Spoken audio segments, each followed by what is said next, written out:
Pete? Yeah, Pete Winslow. No, it's not, sorry.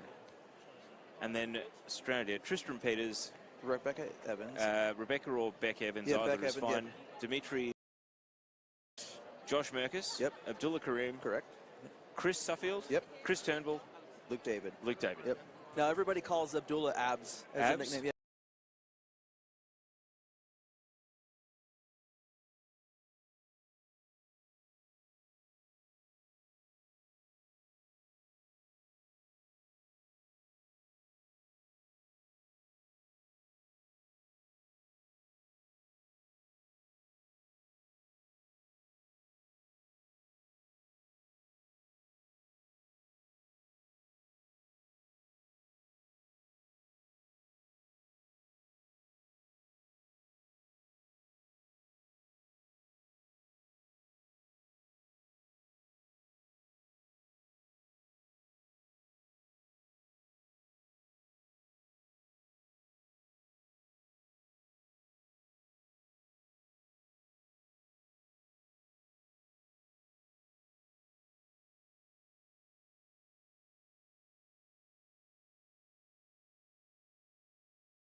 Hello and welcome to the FIPFA Powerchair World Cup 2023 from Sydney, Australia.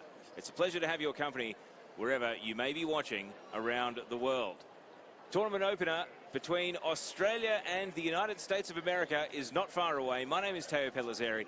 I'm joined by Powerchair broadcaster and a real aficionado with the entire Powerchair football scene, Tony Jackson. Tony, it is a pleasure to have your company. Welcome to Australia. And welcome to the broadcast. Teo, it's a pleasure to be here. I am excited, looking forward to this tournament this weekend. We've been delayed for 2 years, as you know, because of the COVID-19 pandemic. We were supposed to be here in 2021, but I'm thrilled to be here now. The United States and Australia, what a fantastic way to kick off this competition. This World Cup will be taking place all the way through until Friday with matches every day.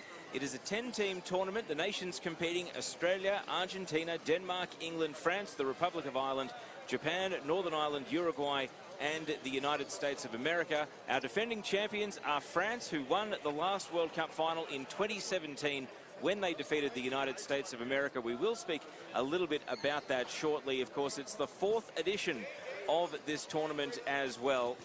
And Australia absolutely thrilled to be here, having made the semi-finals in 2017, hoping to go a few steps further. For those of you watching in New South Wales, the venue is Quaycentre at Sydney Olympic Park. It has a 2,000 capacity, of which 250 spaces in the arena are wheelchair accessible. And hopefully, watching today's stream will inspire you to come down and enjoy some Powerchair football. Of course, the FIPFA World Cup was first competed at Paris in 2011, or Australia at least. That's the first time they competed. The very first tournament was in 2007. Tony Jackson, the last World Cup, though, you were there commentating the final when the United States finished runners-up to France. It's the first time they didn't win the trophy. They won the first two.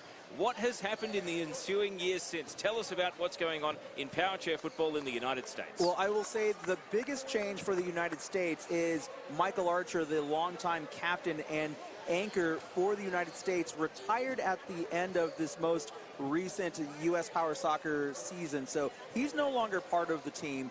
We have several new players in the starting 8 now, including 𝐏𝐨𝐿𝐿. Zach Dickey is also a new member of this team this year, but they bring a wealth of energy, a brand new perspective to the team. It'll be interesting for all of us to see how these new players mesh and meld into it. And most importantly, taking the place of Michael Archer will be Riley Johnson, a member of the Minnesota Shockwave in the United States, as a defending United States club champion. He will now be responsible for not only controlling the flow of the match, but also distributing the ball to his teammates on the wings.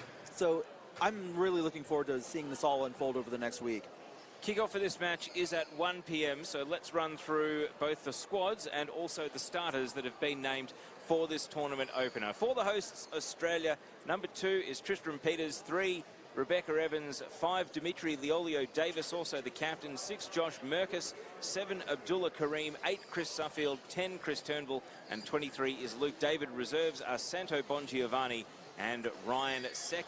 And the starters, it is 4 on the arena at any given time: Peters, Liolio-Davis, Merkus, and the MVP of the 2017 World Cup, Abdullah Kareem. Before we get into the United States, Tony, what do you make of that starting lineup and squad for Australia?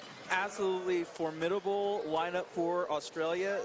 Certainly the 4 best players to represent the country to start things out. As you mentioned, 2017 World Cup MVP, Abdullah Kareem, out here once again, and he is absolutely phenomenal. And I know all of us who have disabilities and play the sport have our own way of playing the game, but the way that Abdullah is able to control the chair with his foot is just incredible. For those of you who have not watched this sport before, prepare to be amazed by Karim and his just unbelievable skill out there. And believe me, for those of you who have not watched Powerchair football before, Tony will be our expert on some of the nuances, the rules, the strategy. We will get to it all as the action unfolds before our eyes. Let's go through the United States squad and starters. Nathan Mayer is number 2, 3, Jordan Dickey, 4, Natalie Russo-Dickey, 5 is Lexi here, 8, Peyton Sefik, 9, Pete Winslow, 10, Riley Johnson, and 11, Zach Dickey. And the starters today are Mayer, Jordan Dickey, Riley Johnson, and Zach Dickey. So the evolution of this team to arrive at this tournament, you touched on it a little bit earlier, Tony, but what do you make of the starters for this tournament opener today? It's a very busy tournament. It's multiple games a day through most of the week. And so what is the plan for the United States to make sure that they peak at the right time to arrive in the final on Friday? Well, I absolutely think that as the former two-time defending world champion and first runner-up at the last World Cup, you have to come out and you have to set the tone early and let the other teams know that despite the changes within the United States, that they will be the team to beat. Although, to be fair, France is the current world champion. The United States will be coming out here this weekend to reassert their dominance, and they have the best starting four that they can put out there. Jordan Dickey is a magician on the floor. The way he's able to move the ball and deceive opponents is almost unmatched in the world. You have his brother Zach Dickey, who is the youngest of the Dickey siblings, who will come out with a ton of energy, a ton of fire, a ton of passion. And then Riley and Nathan forming the spine of the U.S., calm, collected, and cool back there. I'm really excited to see this opening match. Now, we do have a predictor app for the FIPFA Powerchair World Cup, which you can participate in for all the games. I can tell you right now, Tony, that it's running at 81% for the United States, and the estimated score is 2-0. It is predictor.fipfa.org. And yeah, 81% for the USA, 11% for a draw, 7% for Australia. So give us your prediction and what you think might happen, especially given that it is the first game of a long tournament with plenty of opportunities to build. A loss today is not necessarily a disaster for the losing team. No, not necessarily at all. I mean, it is a round-robin competition. All the teams will be playing each other. Now, if you're going to ask me for a prediction today, I am predicting 4-2. Today in favor of the United States. My apologies to the entire Australian country, but I will say nerves are going to play a role in this today. We have several new players for the United States. We have a veteran squad for Australia, but regardless of the experience that you have, nerves are always going to play a factor in the first match of the World Championships. Now, the coaches, Tracy Mayer of the United States and Peter Turnbull of the Australian Powerroos, the national team. It was a great opening ceremony. We had the Governor-General of Australia here. We also had the head of the organising committee, Andy Harper, and a really impressive crowd filling the Quaycentre arena. And listen to the atmosphere. You can tell it's a World Cup. People are getting excited, Tony, and that's what it's all about. Teo, the energy in here is electric. I can't wait to hear the South American supporters. If you've never seen a South American competition, the energy is palpable in the arena. And today, right now, I'm already feeling it. So it's Australia in the green and gold, the United States in the predominantly white with trimming of blue and red.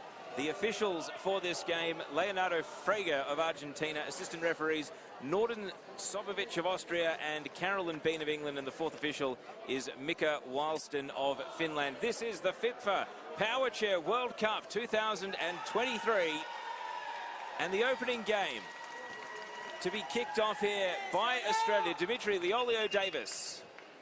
As the whistle goes, one last check, both teams are happy.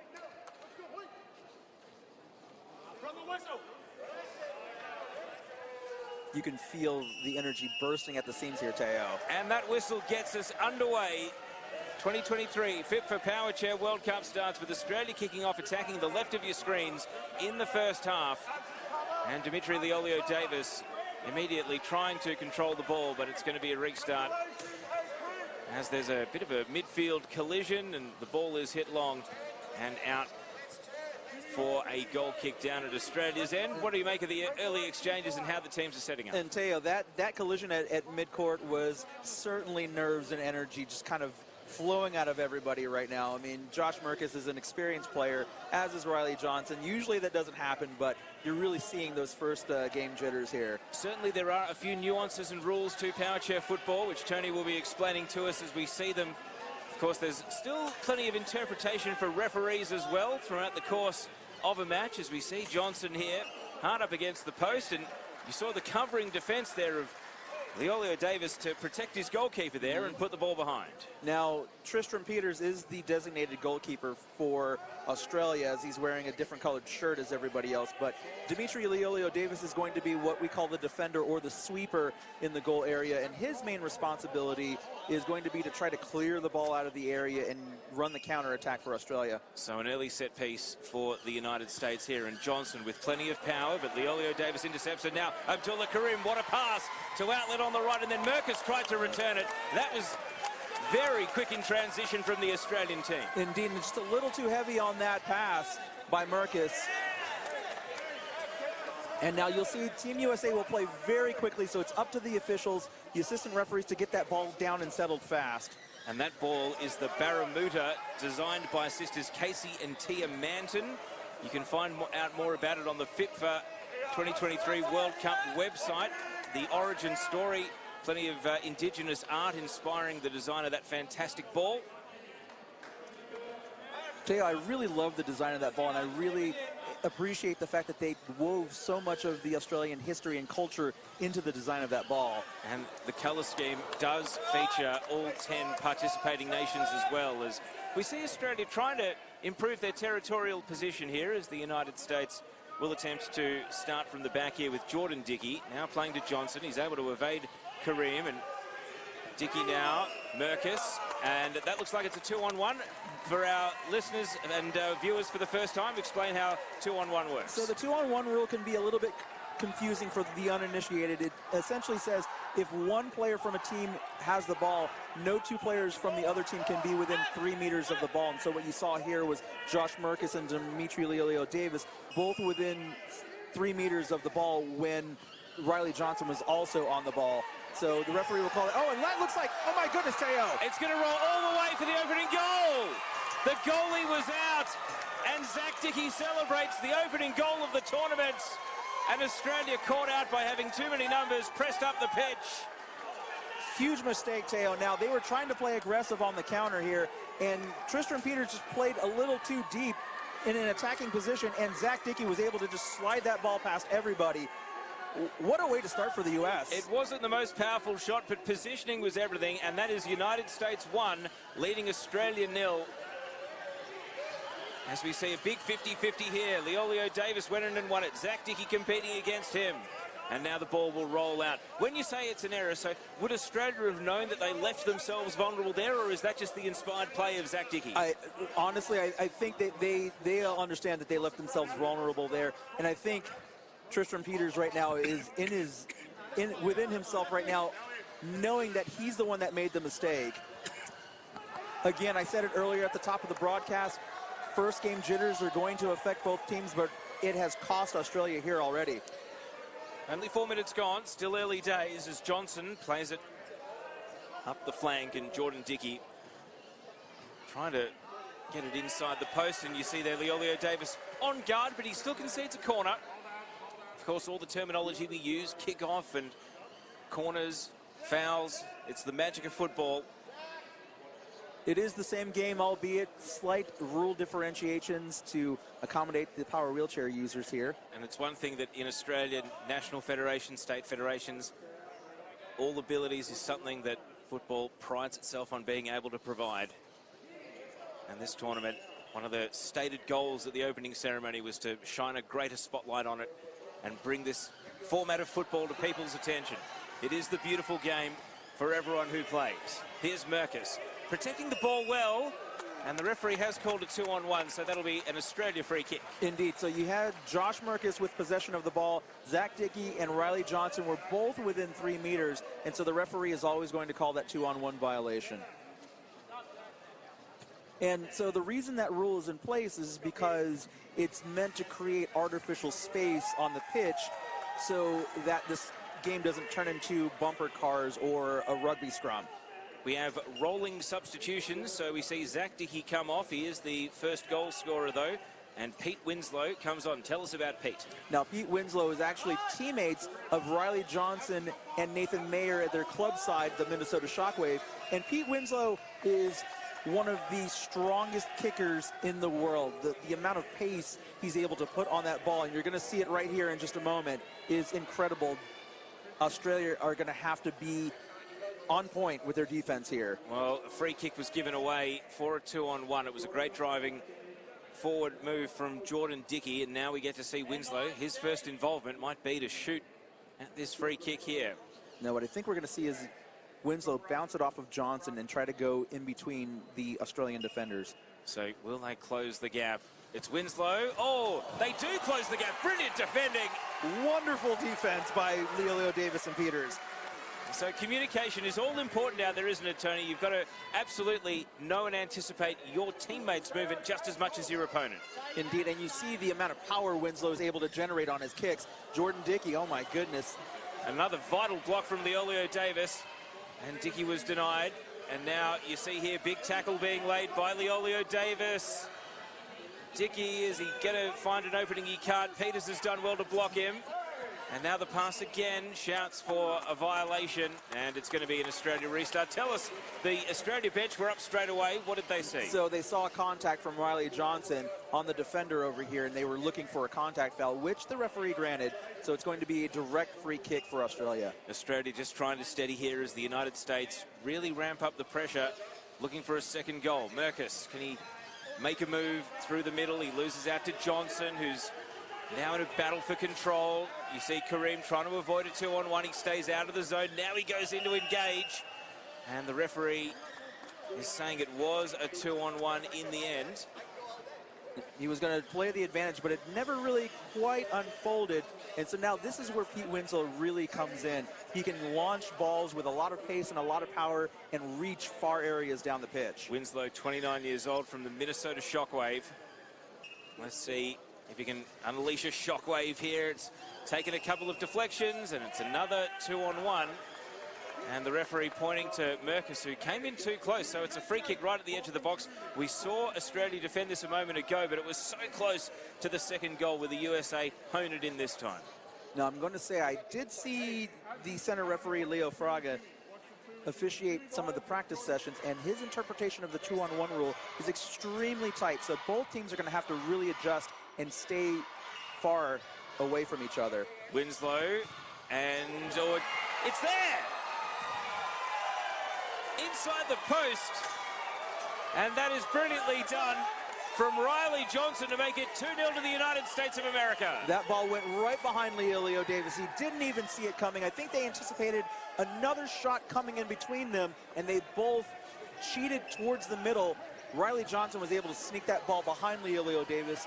2-0. Well, the majority of our tipsters using the predictor app said it would be 2-0 at full time. It's 2-0, and we're not even 9 minutes in. We're off to a high-scoring start here at the Powerchair World Cup. Here's Merkus, Australia, looking for a response. Can they bring the home crowd into the equation here? Just seems as though the United States, their movement of the ball, their shooting has been on the money so far. 2 goals and also a hair-raising defensive situation which Australia blocked. Looks as though the next rolling substitution is going to take place with Zach Dickey, the first goal scorer, not far away. In the meantime, Merkus here in a battle with Jordan Dickey. Kareem tried to shoot from distance, but it was blocked away. And we are going to see that rolling substitution come through now. Pete Winslow, he's coming as a bit of a heat check player here for a short burst. It resulted in an assist for him, and now he goes back to the bench. And Coach Tracy Mayer will use him primarily as that shooter on set plays. I mean, as you saw here, he puts so much pace on the ball. It's so hard to read where it's coming from for defenders, and he did his job here. They scored another goal with him on the pitch. It's important to remember the physical exertion, the accelerated heart rate. This is very much an athletic sport that requires athletic people to play it. Now, I want to clarify one thing about the 2-on-1 rule. Here we go, Kareem, Australia on the fast break, and he's not able to get past Johnson, who defends very well. And now Zach Dickey helps out here. Merkus is there. 50-50 ball. Johnson, Dickey, really clever. Tried to find his teammate. Leo Davis is back sweeping. and he's able to apply a tackle here on Jordan Dickey. All right, Tony, take it away. So earlier, rewinding a little bit, you saw Tristram Peters come up to the top of the goal area. Josh Merkis was also at the top of the goal area. No 2-on-1 violation was called, but that's because when in the goal area, the goalkeeper is exempt from the 2-on-1 rule. So they can come up to the top of the area as long as one part of their chair is still inside the goal area. A 2-on-1 rule violation is not called. And so you'll see a lot of defenses use that to their advantage to tighten up the defense at the top of the area. Oh, another free kick is going the United States way.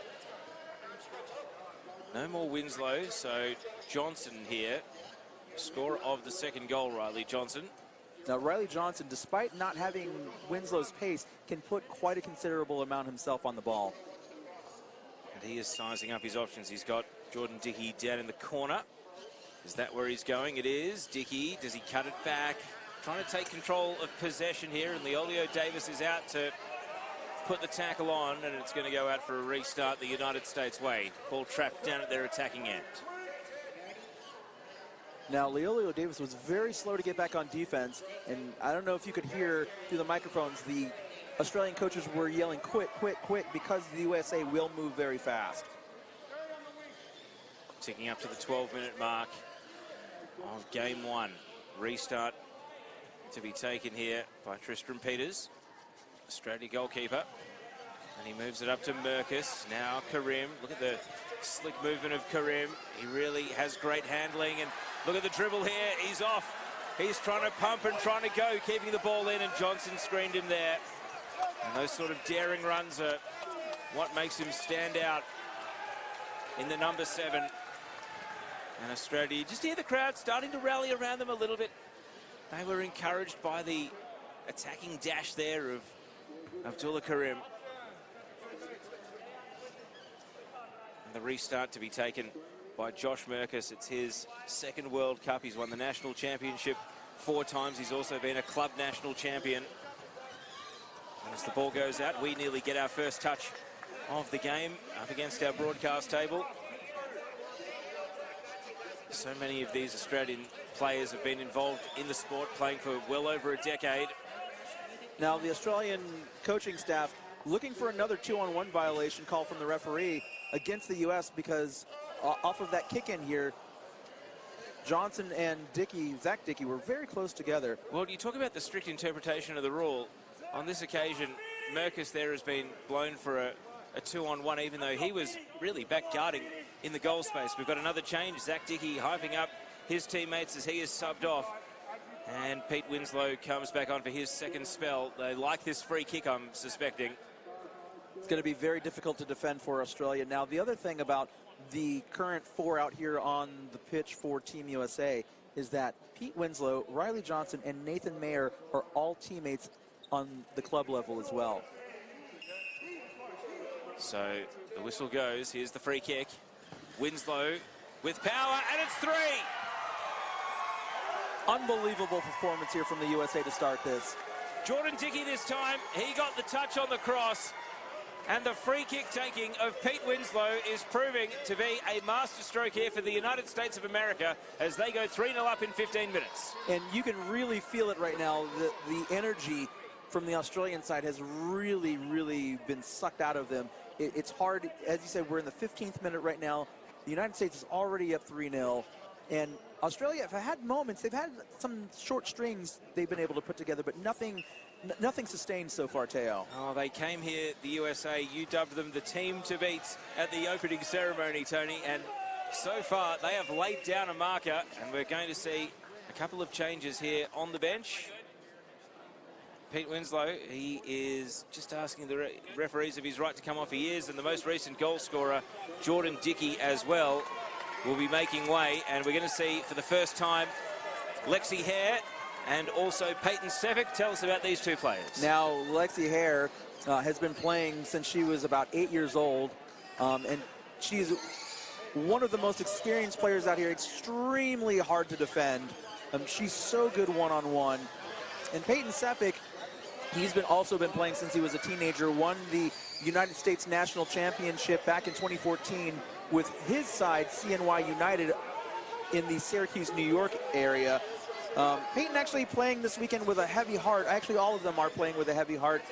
Drew Cunningham, a former teammate of Peyton Sefik and Team USA, passed away recently. And so I know Peyton out here playing for him. All of them are playing for him this weekend. Here with a shot, and it's blocked by Leolio Davis, but another corner. Lexi Hare, born in China, moved to America before turning 1, adopted and very much a staple of the Powerchair team. Here's the cross. Leolio Davis blocks. Can Australia break at speed? Here goes Kareem, and he shot first time, and he put it wide right. Maybe just a bit of excitement at having some open field to work with there. Indeed, and I think if Kareem had taken the ball and dribbled it a little bit further down the pitch to get a better angle, I understand where he was going with it, but he was always going to go wide with that angle at that distance. And now as Australia press, Leolio Davis is getting forward here. We've seen him venture out of defence. Australia looking for their first goal of the tournament. They want an avenue back into this match. Leolio Davis continues to battle against Johnson. The one-on-one duel, and Johnson prevails. And now he resets here, and he's going to take on Merkus next. He continues to weave through. He's got Kareem to beat. Can he go all the way? What an individual goal this would be. He veers out wide, and that's well done by Kareem, just to block him initially, and eventually he comes away with the ball. I thought we were on for him to take on the entire team single-handedly there, Johnson, but he took on one defender too many.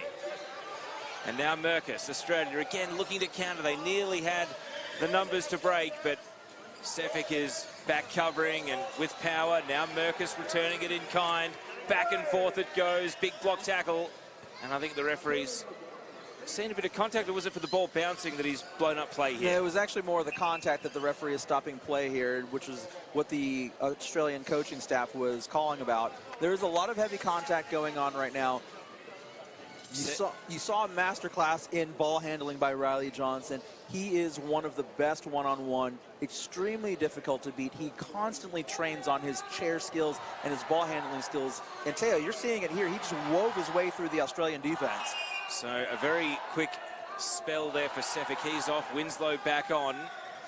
Johnson with power. So tell us about the design and make of the chairs. For our first-time viewers, what modifications are made in order to play Powerchair football? So if you don't know anybody in a power wheelchair, the difference between this one and an everyday power wheelchair is, first of all, the base is wider. So it gives you more stability. As we see a good save made by Peters. Winslow was lurking and the ball goes out. So in addition to extra width, the seats are lower to the ground. You're about, I would say, 10 centimeters, 18 inches or so off the ground. I'm not quite sure exactly how that conversion works, but you're about 18 inches off the ground, which gives you a low center of gravity. So we see Winslow shooting direct here, and it's blocked on the line by Merkus. And again, Australia have had to really get back in defence and cling on at times in this period. 3-0 the score, up to 19 minutes now. Johnson and Winslow just having a conversation about how this set piece is going to shake out. Australia with plenty of numbers back. They've got to be careful not to concede a 2-on-1 here. Blocked at the near post and out. And this time it'll be an Australia goal kick.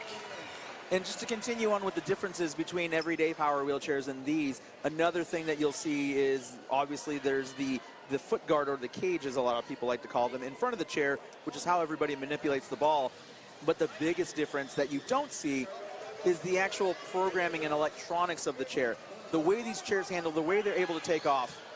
Here, a great chance for the States. Winslow! It's blocked in the area. Winslow's back in. He's not able to find a way through, though. Merkus and Peters combined very nicely. And now Leolio Davis trying to break out, and the referee's seen a 2-on-1.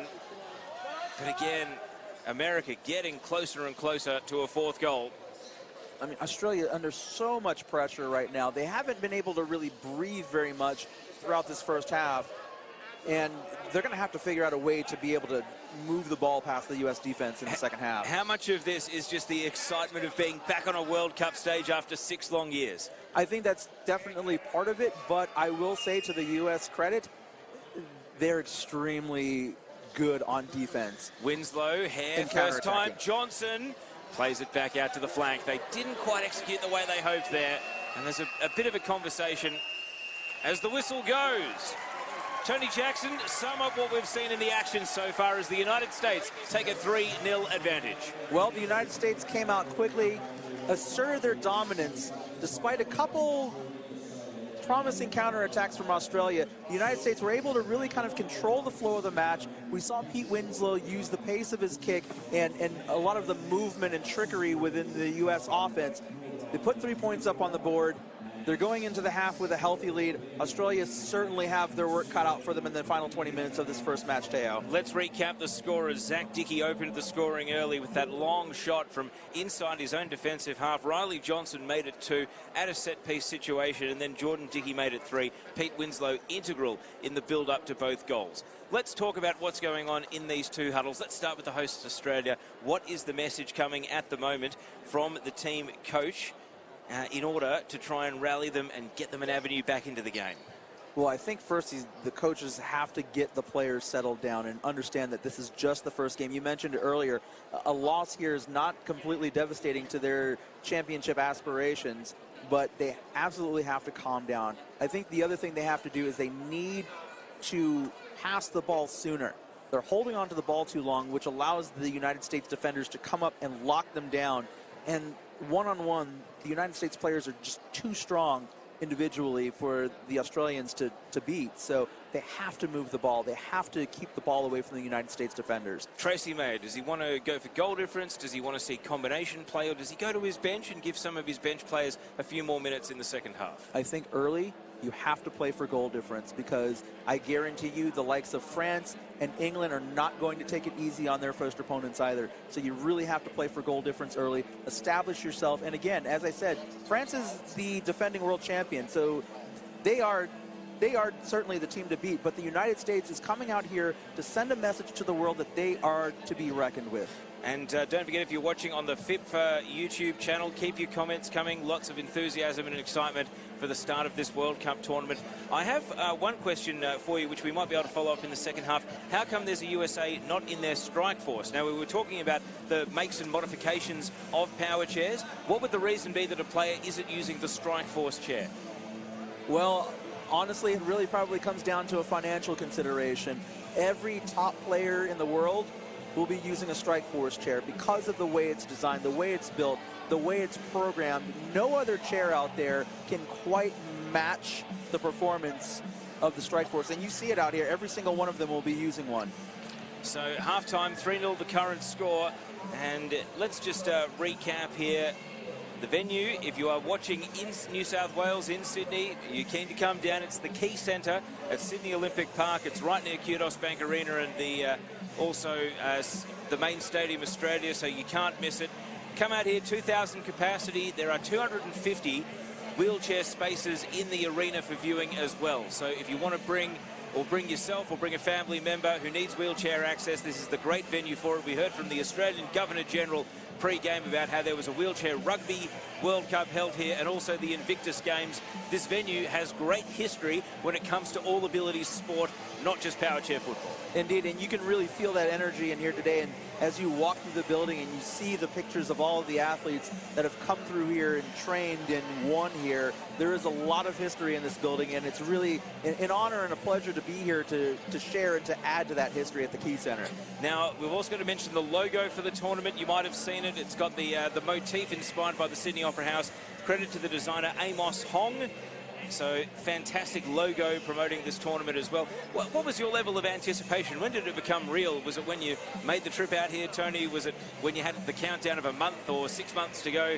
Or was it not until you were in the arena today that it became real that it was World Cup time? I think once I got to the Olympic Park for the first time earlier this week, that's when it really hit that we were finally here, that the World Cup was finally happening. As I said earlier, all of us really had been waiting for 2 years because of the delays. So it didn't really seem like it was ever going to happen until we all got here. And so the Australia bench, we've seen the same lineup for the entire first half. Based on your knowledge of the Australian team, is there a reason why they haven't opted for substitutions in that first half, or is this just going with their strongest possible lineup? I think it's really a comfort for the Australian squad. Those 4 players have played together at the national level for a long time, but I would not be surprised, and maybe would even suggest trying to inject some different energy into the lineup to see if they can get something going on offense in the second half. And if you'll see here, if you look at the expressions, the body language of both sides, the United States look really relaxed. They're kind of feeling comfortable and calm over there, where there seems to still be tension over here on the Australian side.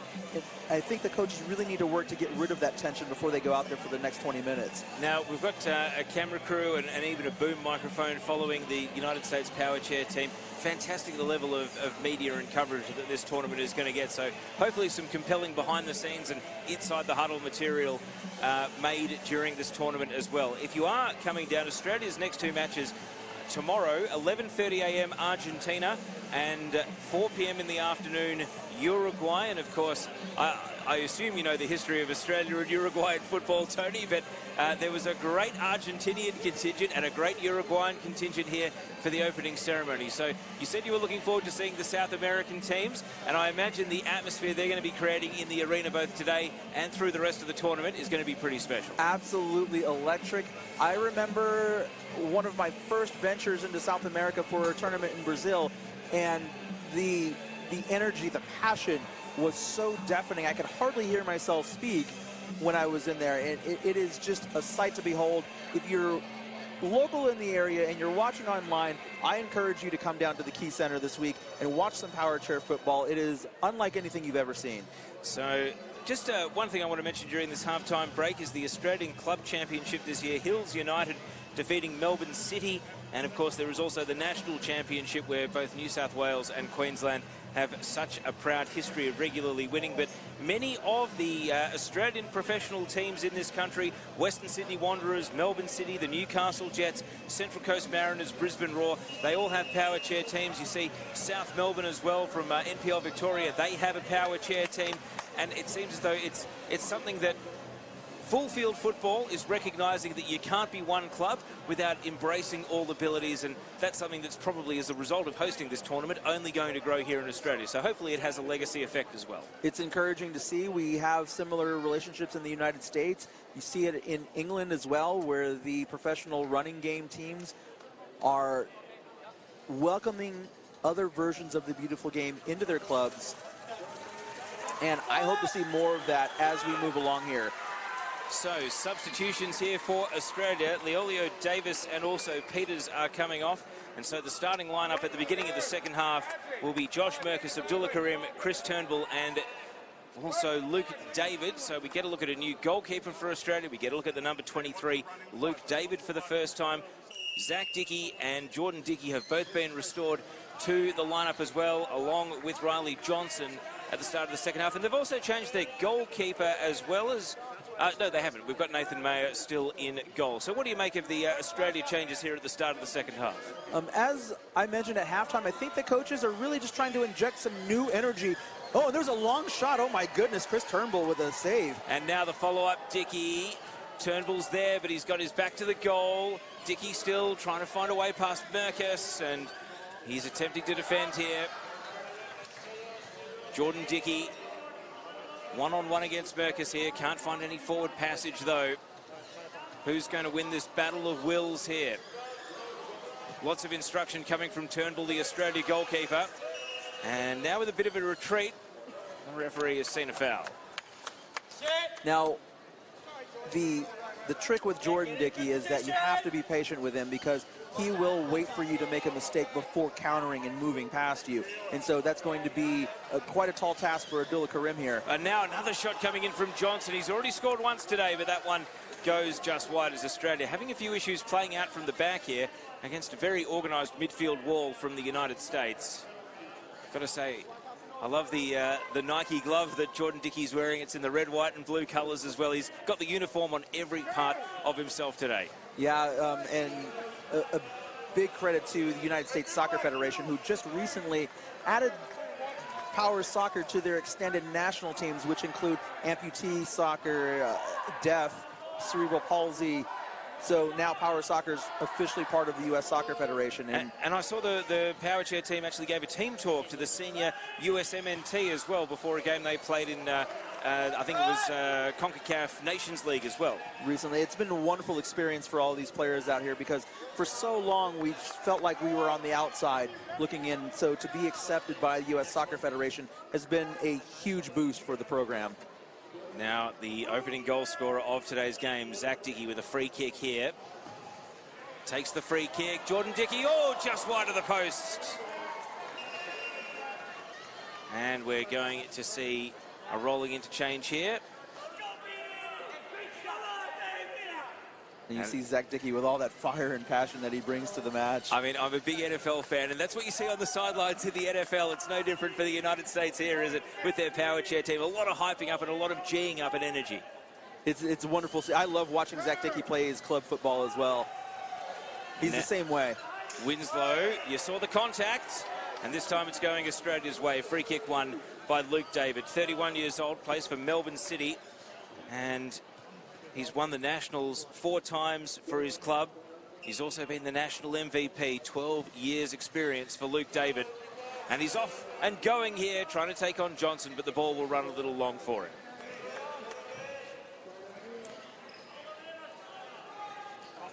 So you saw earlier, and you'll see here, although Pete Winslow is the main kick taker when he's on the pitch, almost everybody out here for Team USA has a ton of power that they can use to their advantage. So it's going to be very difficult, not just for Australia, but for all the teams out here. Johnson might have an angle on this, and he's not going to make it in time. Just a little bit too much on the ball as it runs out for a goal kick, and immediately the pressure remains on Australia. It's Chris Turnbull's turn, 37 years old, from Hills United in the west of Sydney, to hold the fort in goal. He's very vocal. You can hear him talking to his defence out there. Trying to organise here as Australia keep it to 3 and then go in search of a goal of their own. Karim.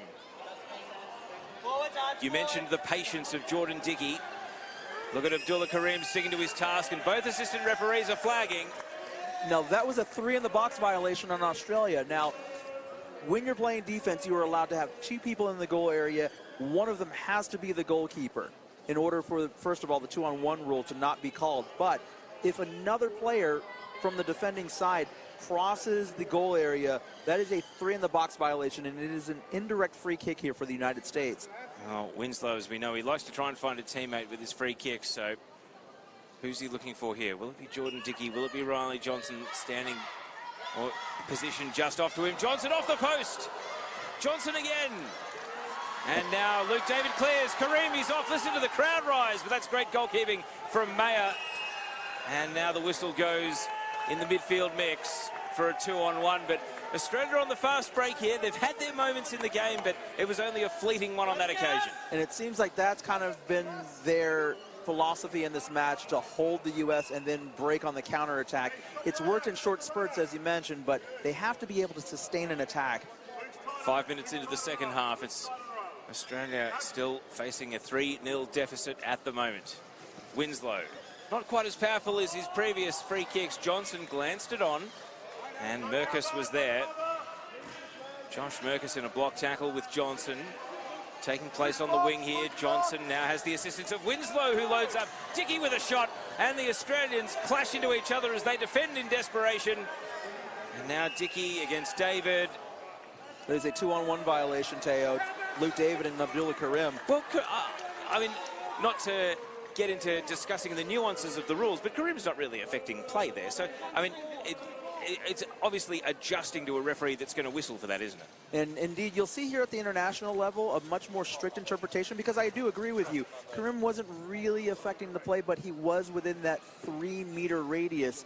And so the referee, at their discretion, can choose to call it. And a referee here, Leo Frega, did choose to call that foul. So it is going to be an indirect free kick for the U.S. Now, I'm just going to lower my voice because this medical treatment is taking place right in front of our commentators' table, and I don't want to speak into the ears of the people administering it here. So, as you can see, it's the Australian goalkeeper, Chris Turnbull, who's just having something looked at and adjusted here. Now, what happened was when they collided in the goal area, we tend to move around in our power chairs. And so what they're doing here is they're readjusting the straps and getting Turnbull back into a proper position, because if you're not sitting right in these chairs, it can be difficult to manage. And so they're just strapping him back in right now. I can understand why they don't want to change keepers, though, because he's been excellent since coming on. And that communication, that chat that he's giving from the goals is helping Australia organise behind the ball. And they've been able to hold so far. I mean, we're 6 and 7 minutes into the second half, and they haven't conceded another goal yet. Looks like they're just good to go again. And so the crowd with a warm round of applause as Chris Turnbull returns to his position in goal. And it's another free kick for the United States of America. Set pieces have been their avenue to goal. 2 out of 3 in this game. Winslow here. Fires. Johnson with a glance. And it's blocked on the line. Merkus and Turnbull are able to repel away. And so it will be an Australia restart. And now we're going to see, for the first time in the game, Bec Evans, the 25-year-old from Melbourne City, WA raised, and a fantastic player in Western Australia. She's been the MVP of the Club National Championships as well. She comes on, and Abdullah Karim comes off for a break here. So Bec Evans, World Cup debut, so a special moment for her. I love seeing these moments out here, Teo, when a player as good as she is, waiting in the wings to make her World Cup debut. Here she is. Good on you, Bec. 5 years of playing experience as well for Bec Evans. So let's see what she can do for the Australian team. Dickey with the cross. Johnson, oh, the first time shot was on, but he just didn't make the contact he was after. And that is perhaps the United States' best chance to score a 4th so far. The pace on that ball, the accuracy of the passes, and just Riley Johnson a little late on the turn to score that 4th goal. They just absolutely sliced through the Australian defense, Teo. And I believe the referee is asking for a restart here for Turnbull. What's the call here, Tony? Well, I think if you are Australia, you really need to, you're going to have to trust your teammate to cut through that United States defense, because the United States are playing really tight here, not really giving any space. Evans, now Johnson. Australian defence with Winslow to contend with.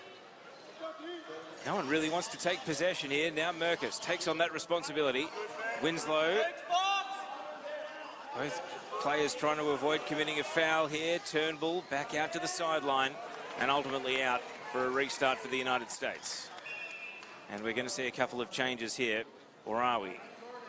It looks like we're going to get 2 substitutions for the United States. We are. So it is Jordan Dickey coming off. And also Riley Johnson. And we see Sefik and Hare return. We had the brief cameo from Sefik in the first half. Lexi Hare played a few more minutes in that first 40, or in that first 20, I should say. Sorry, old habits die hard. I nearly said the first 45. Winslow with a shot blocked away. Merkus. Now, I don't know if you could hear that watching at home, but you heard, well, we heard the Australian coaching staff yell, he's off the court. Now, Pete Winslow, as he was backing away to avoid the 2-on-1, exited the court area now, which according to the rule books is a bookable offense with a yellow card, but none was drawn here. And Sefik ultimately not able to make it work in possession. So Sefik returns to his position in midfield. And Turnbull gets the restart. Ball trapped down in the United States attacking half for some minutes now. Australia looking to get something going. Turnbull misses Merkus, but he's going to get a second chance here. Now Evans, let's see what she can do. The touch on David in a battle with Winslow. And the Australia bench are encouraged as Luke David is able to win a restart in the attacking half for the green and gold. Powerchair looking for a set-piece play of their own here. And Teo, they have to take advantage of these rare moments when they're in the U.S. attacking side. They haven't had many opportunities this match. Josh Merkus, the 31-year-old from the Brisbane Strikers, a Queenslander. And again, he's Oh, the assistant referee's pointing the other way, so the Australia bench thought they had the restart, but in fact it's going the way of Winslow and the USA. We were right on the scene. Did they get it right? Yeah, I think they got it right there, Teo. Winslow looking for hair. Listen to the crowd. The United States cheering as 𝐏𝐨𝐮𝐅 makes it 4. And Pete Winslow absolutely blasted that ball all the way across the pitch. 𝐏𝐿𝐴 was right there and put it right behind Turnbull. An unbelievable shot. Perfectly placed. It just came inside the post. And that was great, really, knowledge of the angles and adjustment there. Winslow, another cameo ends as he comes off. And 𝐿𝐴 comes back on. But talk us through that goal. What could the Australia defence have done differently there to try and prevent that from happening? Honestly, I believe they were just not quite ready for that, the pace of that ball, because it skipped past the entire Australia defense, and none of them reacted quickly enough to stop that ball from getting all the way across. 𝐿𝐴 plays for a team called the Sudden Impact. Tony, tell us about where that team's based and why they chose that name. Sudden Impact is based out of Indiana, the Indianapolis area. Now, 𝐅𝐻I, which is the rehab hospital of Indiana, is the sponsor of that program. Sudden Impact is a name that goes way back, actually before my time within U.S. Powerchair football. But 𝐿𝐴 actually has been playing for them for quite a number of years now and has really grown up with that program. She is really a stalwart within that club. And we were discussing the number of Powerchair teams in the United States. 4 divisions of 10 teams each, I understand? Indeed. And 𝐿𝐴 and 𝐅𝐻I Sudden Impact, in fact, all of these players play for top flight clubs within the U.S. Free kick here going Australia's way for the bouncing ball, I understand? Indeed. So it raised over 20 inches. Again, unable to make that conversion into centimeters, but once the ball goes over 20 inches, the referee at their discretion will stop play and there will be a set ball. Don't worry, by the end of the week we'll have you talking in metric system. Perfect. Here goes Sepik, and now Head. No one there for the United States. Merkus, Australia with the numbers committed forward here. David Evans! And blocked out for a corner. So close. One of Australia's best chances of the game so far. Really so far. And Peyton Sepik for the United States there to block that shot. But really, that was the opportunity they were looking for. They were able to move the ball and get the United States defenders to move out of position. Corner kick coming up for Australia. Luke David to take. Dickey, Merkus. Evans chasing. And it's going to go out for the United States restart. Deep in defence, though. Yeah, I think on that play, Evans would have been better served if she were a little bit wide to catch that ball before it went out of play. Evans trying to stick a tackle on Dickey here. Dickey holding and able to continue with the ball. Across comes Luke David. Big block tackle here. And did David prevail? It looks as though he has. Well, he was nearly away there. He would have loved to have kept going with the ball, but the referee said he won a free kick. And that was certainly a contact foul by Zach Dickey. And again, at the discretion of the official to play the advantage or not. And now, well, reminiscent of the first half here, Australia nearly being caught out with the back gate open. Ultimately, it runs out for a goalkeeper. That wasn't too dissimilar to the circumstances under which Zach Dickey opened the scoring in the first half with the goalkeeper coming well out of the area. Similar situation, but thankfully Turnbull was back far enough. And 𝐿𝐴 a little bit too deep in a defensive position to catch up to that one and try to get a shot on target. We are 15 minutes into the second half now, 35-minute mark. 1 goal added in this second period for the United States, and they now lead 4-0 against Australia. Evans tried the crossfield pass. Hare back into the midfield mixer. Zach Dickey, and the intercept is made by Rebecca Evans, and it's out for a United States ball on the right side. And here once again the U.S. putting on just more pressure, trying to get more goals. Now, earlier you had asked me if the philosophy was going to be to score more goals or to get people into the match, and it looks like that's what Tracy Mayer is doing here. He's getting some of his non-starters into the match to get more experience because the competition's just going to get tougher throughout the World Cup, and they're going to need everybody. And in terms of the size and the length of the World Cup, we'll stay with play here because it's 5. And the man who started it all, Zach Dickey, able to ghost in. A bit of disorganisation in the Australian defence, and that allowed Dickey to find a hole to just drive in and score what you'd have to describe as a tap-in to make it 5-0. It really was, and it was such a calm play by Zach Dickey because a lot of other players may not have seen that opening behind the Australian defense. And as you said, all he had to do was tap it in. And now they have their 5th goal, Teo. So I was going to ask, over the course, it's a 6-day tournament, 9 group games, plus a classification game. US will be hoping it's the final. How physically and mentally draining does that become over the course of a week?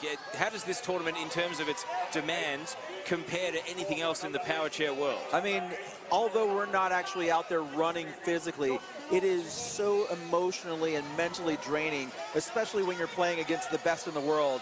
It's really going to be up to the coaching staff for all the teams to manage the workloads of all the players to make sure that they're peaking at the right time. And we've seen some players participating who have breathing apparatus attached, and I imagine that oxygen is not just necessary for day-to-day life, but especially in a situation like this with elevated heart rate and increased physical exertion. Indeed, I know playing at home, even at the club level, when you've played 2 to 3 games a day, you are completely drained by the end of that day. Dickey trying to keep the ball in, not the case. So in a situation like that where the ball is on the line, you mentioned earlier it's a yellow card if you leave the arena.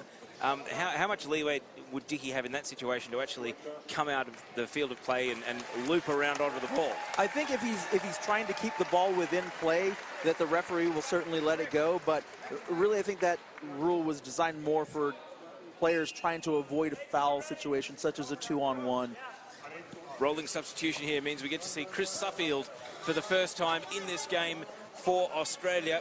34 years old from Hills United, 2nd time he's appeared in the World Cup, and he has 12 years experience, and here he is with an attempt. And the goalpost has been moved, it seems. The goalpost was wobbling. Looks as though it stayed in place. And so good goalkeeping by Mayer there to deny the shot, but an immediate impact from Suffield as he looks to try and find Australia's first goal of this game.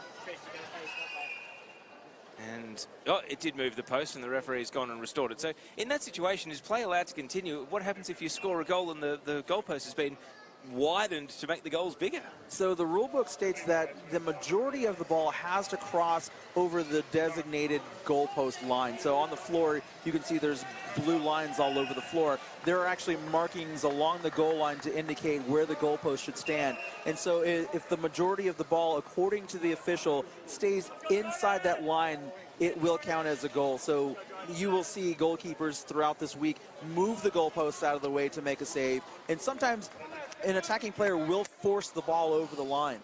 And so it's up to the discretion of the official to determine whether or not the majority of that ball was inside that line. Another rolling substitution here. Zach Dickey off, Jordan Dickey back on the number 3. And he's got to deal with Luke David here. David driving wide to the right, but ultimately dispossessed. And the flag goes the United States way. So Peyton Sefik gets to take the restart here. Jordan Dickey. Suffield with a block tackle. Shouts for contact from the Australian bench. Suffield finds Evans, went for the first time pass. Hare with a shot, and it's blocked. Turnbull coming across with Evans to provide a defensive wall. And it looks like the official is going to call a 2-on-1 violation. It looked like a 3-in-the-box violation from here. I think the referee was signaling 2 minutes in the additional time in the second half, Teo. I think the official was calling for 2 minutes additional time in the second half. Right, so we've ticked over the 40-minute mark here. Luke to Lexi. Luke to Lexi.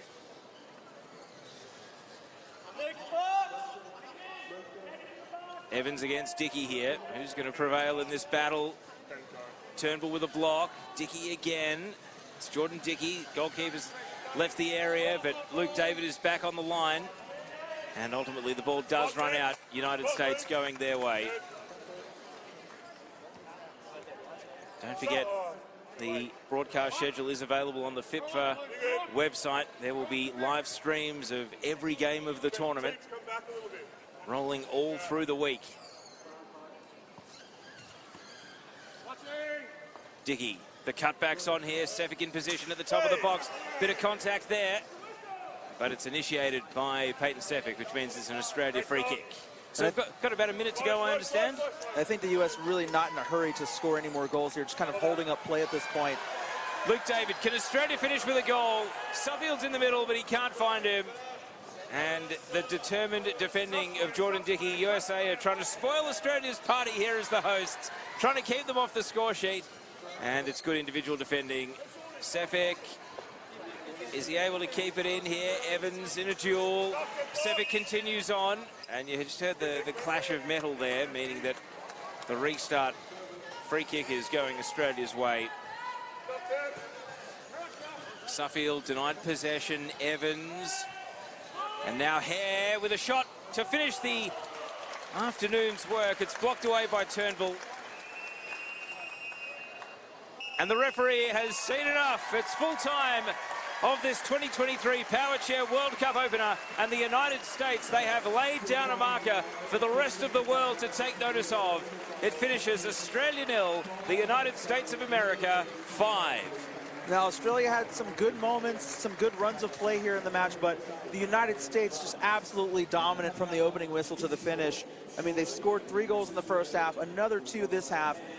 Again, I think this was a message for the rest of the world, for the United States to say we're here and we're ready to take our title back. Let's recap the scorers. Zach Dickey, Riley Johnson and Jordan Dickey in the first half. Lexi Hare and Zach Dickey made it a double in the second half. Tony Jackson, who's your player of the match? I think for Australia, I'm going to actually have to give it to Josh Merkis. I think he played really well out there in this match, kind of holding things down when things were turning a little sideways. And for the United States, I think I'm going to give it to Riley Johnson.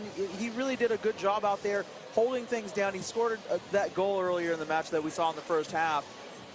And it's going to be a great competition, Teo. I'm looking forward to seeing how both teams run through the rest of the week. Just a reminder, if you've been watching this in Australia, this event is taking place at Quaycentre at the Sydney Olympic Park.